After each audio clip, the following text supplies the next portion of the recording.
Hello guys, welcome to back my channel. আজকে নিয়ে চলে এসেছে একটা নতুন শর্ট ভিডিও। তো অনেকদিন ভিডিও করা হয়নি, যার জন্য শরীরটা খুবই খারাপ। তো আমার শরীরটাও খুব খারাপ হয়ে পড়েছিল সেই জন্য। তো দুর্গা পুজোর সামনে, তো দুর্গা পুজোর জন্য শপিং করতে এসেছে। দেখো, এই হলুদ শাড়িটা আমার খুব পছন্দ হয়েছিল। তো মাকে বললাম যে এটা নাও, মার জন্যই শাড়িটা কেনা। তো মা বললো যে না, হলুদ আছে, আর হলুদটা নেবো না। তো একটা সেই গ্রিন কালারের একটা শাড়ি দেখলো, তো সেটা নিল। আর মা কিনছে, তা আমারও ইচ্ছে হলো যে আমি একটা শাড়ি পরবো। তা আমি তারপরে একটা সাদা লাল একটা শাড়ি বের করতে বললাম।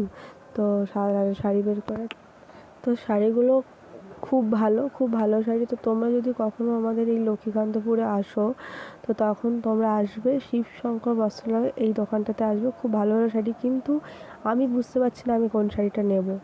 খুব ভালো শাড়ি। তো একটা শাড়ি চয়েস করলাম, সেই শাড়িটা নিলাম। নিয়ে তারপরে বিল হচ্ছে, ওইখানটায় দেখতেই পাচ্ছ। আর